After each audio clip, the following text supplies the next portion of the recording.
전 재산을 장남 김진수에게 상속한다. 유언장을 읽는 순간 제 심장이 멈춘 것 같았어요. 30년간 부모님을 모신 제 이름은 어디에도 없었습니다. 그날 새벽 병원에서 전화가 왔어요. 아버지가 위독하시다는 급한 목소리였죠. 급히 옷을 걸치고 택시를 잡아탔습니다. 하지만 병원에 도착했을 때는 이미 늦었어요. 하얀 천으로 덮인 아버지의 얼굴을 보는 순간 다리에 힘이 풀렸습니다. 장례식장에서의 3일은 악몽 같았어요. 문상객들을 맞이하고 식사를 챙기고 장례 절차를 모두 혼자 처리했죠. 오빠는 미국에 있었고 연락조차 닿지 않았습니다. 장례 이틀째 되는 날 오빠가 가족들과 함께 나타났어요. 어머니는 아들을 끌어안으며 목 놓아 오셨습니다. 저는 그저 멀리서 그 모습을 바라만 봤어요. 발인을 마치고 장례식장 별실로 모였습니다. 어머니가 검은색 봉투 하나를 꺼내셨어요. 내 아버지가 남기신 유언장이란다. 봉투를 뜯는 어머니의 손이 떨리고 있었습니다. 공증도장이 선명하게 찍힌 유언장이 펼쳐졌어요. 서울 아파트, 시골 땅,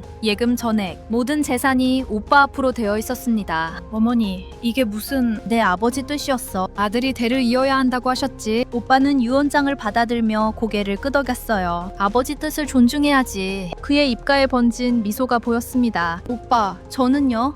30년 동안 병원비며 생활비며 다 제가 됐잖아요. 아무도 대답하지 않았어요. 그저 침묵만이 별실을 가득 채웠습니다. 제 이야기의 결말이 궁금하시다면 좋아요 눌러주시고 구독 부탁드려요. 그날 밤 집으로 돌아온 저는 책상 앞에 앉았습니다. 서랍 속 영수증들이 눈에 들어왔어요. 30년간 모아둔 병원비 영수증, 약값 영수증, 생활비 지출 내역.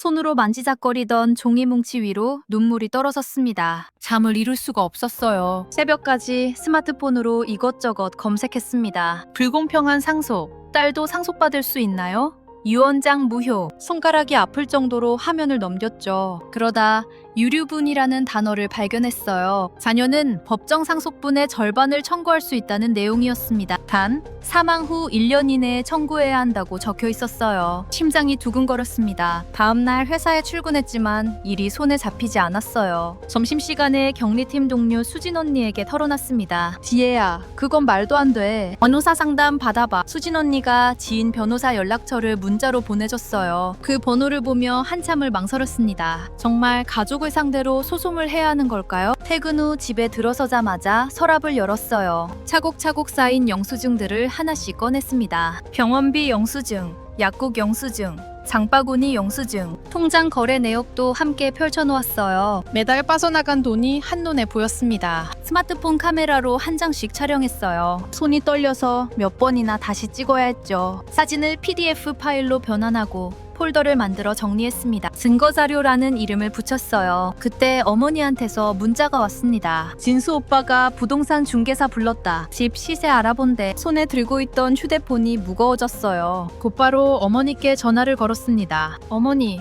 벌써 집을 파시려고요? 오빠가 미국 돌아가기 전에 정리하자고 하더구나. 전화를 끊고 포털 사이트에서 강남 가족법 변호사를 검색했어요. 여러 법률사무소가 나왔습니다. 그중 한 곳을 골라 상담 예약 버튼을 눌렀어요. 떨리는 손으로 이름과 연락처를 입력했습니다. 내일 오후 10시 상담 가능하십니다. 확인 문자를 받는 순간 되돌릴 수 없다는 걸 알았어요. 하지만 이제는 물러설 수 없었습니다. 30년의 무게가 제 등을 떠밀고 있었으니까요. 법률사무소 문을 여는 순간 긴장이 밀려왔어요. 깔끔한 대기실에는 다른 의뢰인들도 앉아 있었습니다. 저마다 사연이 있겠죠. 김지혜님, 안으로 들어오세요. 변호사 이지연님은 생각보다 따뜻한 인상이었어요. 책상에 앉자마자 준비해온 파일을 꺼냈습니다. 30년치 영수증을 펼쳐 보이며 상황을 설명했어요. 말을 하다 보니 목이 메었습니다. 변호사님이 서류를 하나하나 넘기며 살펴봤어요. 계산기를 두드리는 소리가 사무실에 울렸습니다. 지혜님, 유류분 청구 충분히 가능합니다. 그 말을 듣는 순간 눈물이 쏟아졌어요. 법정 상속분이 2분의 1씩이니까 유류분은 전체 재산의 4분의 1입니다. 재산이 5억 3천이면 1억 3천 정도 청구 가능하고요. 변호사님이 종이에 숫자를 적어가며 설명했습니다. 게다가 30년간 부담하신 비용이 증거로 명확하니 기여분까지 인정받으면 더 받으실 수 있어요. 가슴이 뛰었어요. 제 헌신이 드디어 인정받는 순간이었습니다. 착수금 300만 원은 작은 돈이 아니었어요. 하지만 주저없이 카드를 꺼냈습니다. 결제 영수증을 받아들고 사무실을 나섰죠. 거리를 걷다가 어머니께 전화를 걸었어요. 손이 떨렸지만 목소리는 또렷했습니다. 어머니, 저 유류분 청구 소송할 거예요. 뭐? 지혜야, 네가 정신이 나갔니? 어머니의 목소리가 갈라졌어요. 가족끼리 법으로 싸우면 네 아버지가 저승에서 눈을 못 감으셔. 이미 변호사님께 의뢰했어요. 다음 주에 소송 들어갑니다. 전화를 끊고 오빠에게도 문자를 보냈습니다. 법적 절차 진행합니다. 곧바로 오빠한테서 전화가 왔어요. 변호사 비용은 어디서 났어?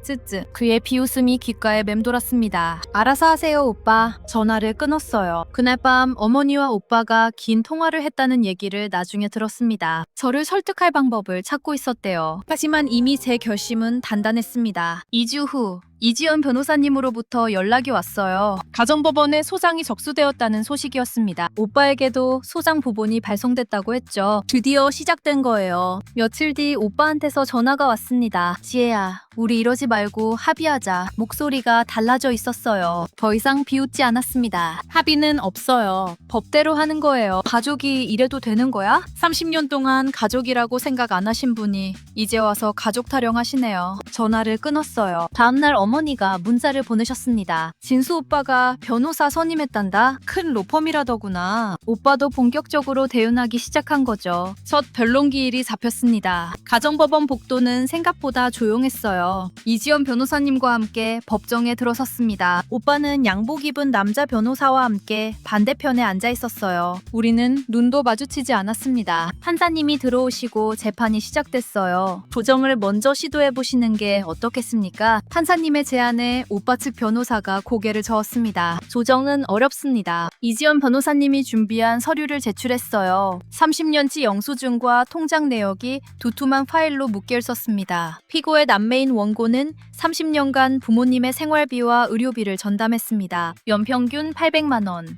총 2억 4천만 원입니다. 오빠 측 변호사도 서류를 꺼냈어요. 피고도 미국에서 송금한 기록이 있습니다. 판사님이 그 서류를 받아보셨습니다. 잠시 침묵이 흘렀어요. 20년간 5번, 합계 1,000만 원이군요. 판사님의 목소리에 묘한 감정이 실려 있었습니다. 증인신문이 필요하겠습니다. 병원 관계자와 이웃 주민들을 소환하겠습니다. 재판이 끝나고 법정을 나왔어요. 복도에서 오빠와 마주쳤습니다. 그는 아무 말 없이 고개를 돌렸어요. 변호사님 과 함께 아버지 담당 간호사님께 연락을 드렸습니다. 증인으로 출석해달라는 부탁이었죠. 동네 슈퍼주인 아저씨에게도 전화를 걸었어요. 모두 흔쾌히 도와주겠다고 하셨습니다. 두 번째 변론기일이 다가왔어요. 법정 안은 긴장감으로 가득했습니다. 첫 번째 증인으로 간호사 이영희 님이 들어오셨어요. 10년 넘게 아버지를 돌봐주신 분이죠. 증인석에 앉으신 그분의 얼굴이 편안해 보였습니다. 증인은 피상 속인 김서로 씨를 얼마나 알고 계십니까? 이지연 변호사님이 물었어요. 10년간 당뇨 치료를 담당했습니다. 입원도 여러 번 하셨고요. 그동안 보호자로 누가 주로 오셨나요? 항상 딸분이셨어요. 김지혜 씨.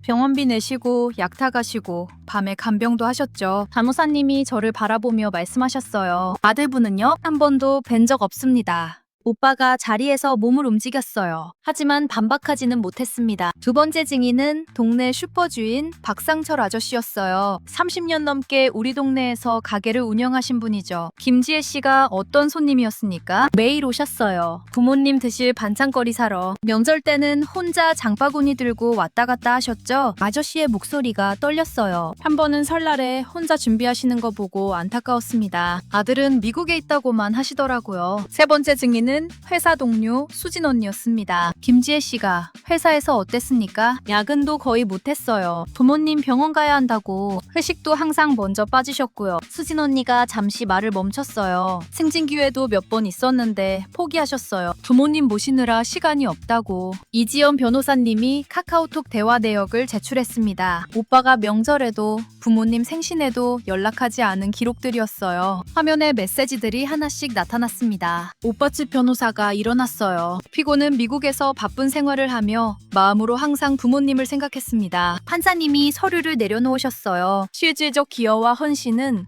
마음이 아닌 행동으로 증명되는 것입니다. 무거운 침묵이 흘렀습니다. 이지연 변호사님이 최종 변론을 했어요. 원고의 기여분을 법정 상속분의 30% 추가 인정해 주시기 바랍니다. 재판이 끝나고 복도로 나왔을 때 오빠가 다가왔어요. 지혜야, 그냥 합의하자. 싫어요. 2주 후 선고기일입니다. 판사님의 목소리가 아직도 귓가에 맴돌았습니다. 선고일이 밝았어요. 법정으로 들어서는 발걸음이 무거웠습니다. 이지연 변호사님과 나란히 앉았어요. 오빠는 변호사와 함께 반대편에 있었고 어머니는 방청석에 앉아 계셨습니다. 어머니의 얼굴이 많이 상해 있었어요. 판사님이 들어오시고 모두 일어섰습니다. 심장이 터질 것처럼 뛰었어요. 판결문을 낭독하겠습니다. 법정이 조용해졌습니다. 피고는 원고에게 1억 8천만 원을 지급하라. 그 순간 숨이 멎는 것 같았어요. 원고는 30년간 피상속인을 헌신적으로 부양했으며 이는 명백한 기여분에 해당한다. 법정 유류분 1억 3천만 원에 기여분 5천만 원을 추가 인정한다. 오빠가 자리에서 몸을 떨었습니다. 그의 변호사가 뭔가 속삭였지만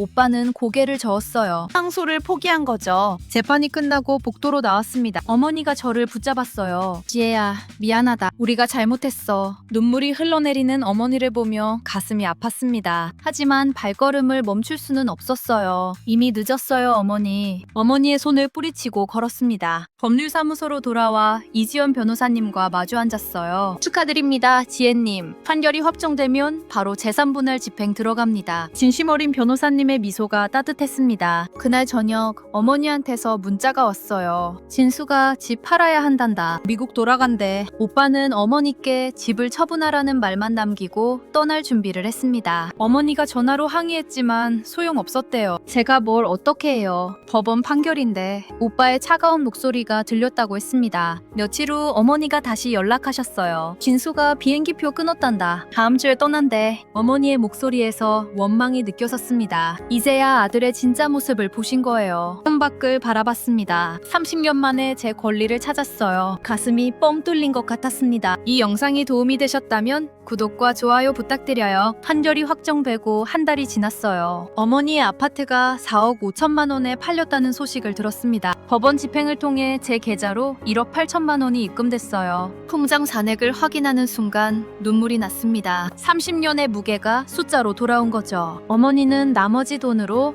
작은 빌라로 이사하셨대요. 예전 아파트에 비하면 반도 안 되는 크기였습니다. 오빠는 미국으로 떠나면서 생활비를 보내주겠다고 약속했대요. 하지만 한두 번 보낸 후 연락이 끊겼다고 들었습니다. 어머니한테서 전화가 여러 번 왔어요. 하지만 받지 않았습니다. 문자도 확인만 하고 답장하지 않았죠. 아직은 마음의 준비가 안 됐어요. 부동산을 알아보기 시작했습니다. 작지만 제 이름으로 된 집을 갖고 싶었어요. 회사 근처 소형 아파트를 계약했습니다.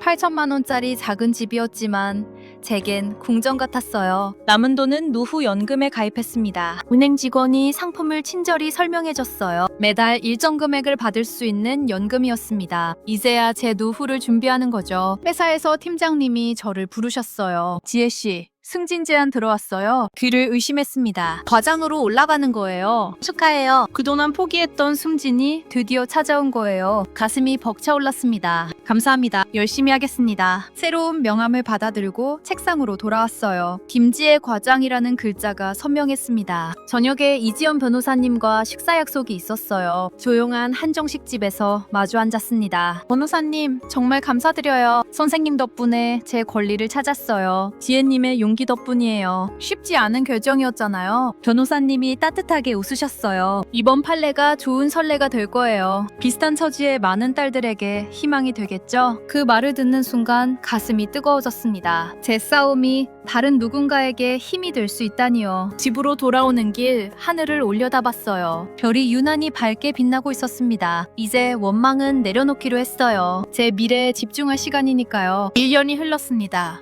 새 아파트에서의 생활이 익숙해졌어요. 퇴근 후 제 집으로 돌아오는 길이 행복했습니다. 아무도 간섭하지 않는 제 공간이 있다는 게 감사했어요. 어느 주말 저녁 초인종이 울렸습니다. 모니터를 보니 어머니가 서 계셨어요. 보자기에 뭔가 싸들고 오신 모습이었죠. 망설이다가 문을 열었습니다. 지혜야, 어머니는 많이 수척해지셨어요. 1년 사이 10년은 늙으신 것 같았습니다. 들어오세요. 거실로 안내했어요. 어머니가 보자기를 불자 정성스럽게 만든 반찬들이 나왔습니다. 요즘 몸이 안 좋아서 병원 다니고 있단다. 어머니의 목소리가 떨렸어요. 진수한테 연락했는데 받질 않는구나. 요양병원도 알아봐야 할 것 같아 마음 한편이 아팠습니다. 하지만 예전처럼 무조건 달려가고 싶지는 않았어요. 어머니, 차 드릴게요. 주방에서 차를 준비하며 깊게 숨을 들이쉬었습니다. 찻잔을 들고 돌아와 어머니 앞에 놓았어요. 지혜야, 그동안 정말 미안했다. 어머니가 제 손을 잡으셨어요. 내가 받은 그 돈이 내 권리였구나. 이제야 알았어. 너무 늦었지? 눈물이 어머니의 주름진 뺨을 타고 흘러내렸습니다. 딸이라고 당연하게 생각했던 게 얼마나 큰 잘못이었는지 저도 모르게 눈시울이 붉어졌어요. 어머니, 효도는 강요당할 의무가 아니에요. 자발적인 사랑이죠. 어머니가 고개를 끄덕이셨습니다. 나도 존중받을 권리가 있어요. 이제는 알아주셨으면 좋겠어요. 그래, 엄마가 잘못했다. 이제라도 내 가치를 알게 돼서. 어머니의 손이 떨리고 있었어요. 병원은 제가 같이 알아볼게요. 요양병원 좋은 데 있으면 연락드릴게요. 어머니의 얼굴에 희망이 번졌습니다. 고맙다, 지혜야. 그날 저녁 어머니를 배웅하고 창밖을 바라봤어요. 이제는 의무가 아닌 제 선택으로 어머니를 돕는 겁니다. 억지로가 아니라 제가 원해서요. 스마트폰을 꺼내 요양병원을 검색했습니다. 괜찮은 곳 몇 군데를 메모했어요. 다음 주말에 직접 방문해 볼 생각입니다. 거울 앞에 섰어요. 그 안에 비친 제 모습이 당당해 보였습니다. 이제야 제 인생을 사는 거예요. 30년을 돌아보며 웃었습니다. 힘들었지만 후회는 없어요. 이 모든 과정이 저를 더 강하게 만들었으니까요. 이 영상이 감동적이셨다면 구독과 좋아요 부탁드려요.